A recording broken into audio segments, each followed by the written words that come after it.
Ebimu ku bizibu bya bannayuganda omutwe naddala bakulira oludda oluvunya gavumenti mu paalamenti y'embalirira y'eggwanga ekula kumpi buli mwaka kye bagamba kiteeka bannayuganda ku bunkenke okugivujjirira naddala nga bayita misolo.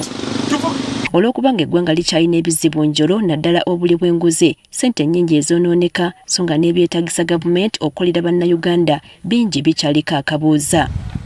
Bw'ogeraageranya emyaka 5 emabega, embalirira kumpi yeekubisizzaamu ekituleetera okwebuuza ensonga ez'enjawulo. Okugeza 2022-2023 embalirira y'omwaka ogwo yali ekyali ntono nga yabuse 48 era embalirira y'omwaka ogwo yali egendereddemu okusinga okuddaabulula ebyenfuna by'eggwanga oluvannyuma lw'ebizibu ebyajja olw'ekirwadde ki COVID-19 n'okwongera ku nnyingiza y'abantu mu maka.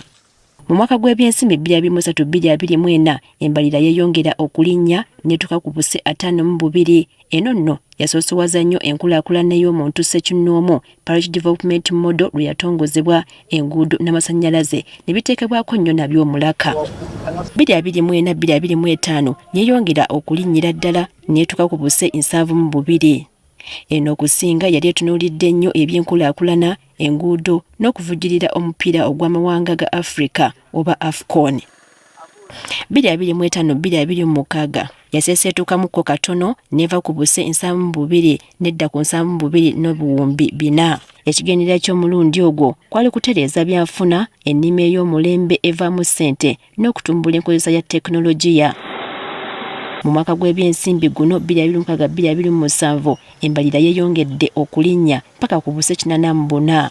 Eno nno yo yatunuulidde kunyuza National Development Plan 4 n'okusasula ku bbanja ly'eggwanga. Embalirira y'eggwanga eno okulinnya kisinze kwesigamizibwa ku nsonga 5 ng'esookerwako kwe kuyaayana kw'eggwanga okutereeza eby'entambula omuli okuzimba enguudo n'emyala, okussa ssente mu masannyalaze n'obugagga obw'ensibo ekyatumbwa Massive Infrastructure and Energy Investment. Ekyali ekisinga okutwala ssente z'eggwanga kwe kusasula ebbanja n'emisoso gyonna egirigenderako olutuukidde olwaleero ng'eggwanga libanjibwa trillion oba obuse 13 nga ku zino obuse 58 bwewolebwa bweru wa ggwanga so nga obuse 7 bbanja lya munda wano. Okusasula amabanja ageewolebwa munda mu ggwanga n'ebweru waalyo kitwala ettundutundu eriwera ku mbalirira ey'awamu nga liri wakati wa 3 na 3.7 ku buli 100. Gavumenti okulafuubana okuziyiza n'okujja bannayuganda mu bwavu, enteekateeka ez'ekola nnyingi okuva mu mirimu egivaamu ekyokulya kyokka wabula ne ssente kye bayita bringing the informal and subsistence sectors into the money economy. Gavumenti etaddewo emirandira kino bwe kiyinza okukolebwa nga ssaawa eno enkola ya parish development model yeteereddwako ennyo omulaka.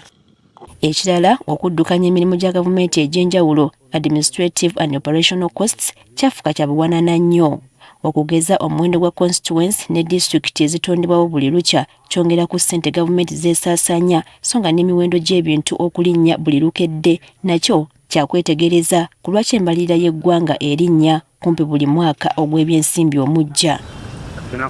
Olw'ebizibu ebimu ebijja bitalaze gamba nga omuwendo gw'abanoonyiboobubudamu kati oguli eyo mu kakadde kalamba n'ekitundu kiwaliriza gavumenti okwongera ssente mu bintu eby'enjawulo gamba nga ebyenjigiriza, ebyobulamu n'ebirala eby'enjawulo ebiyambira bannansi awamu.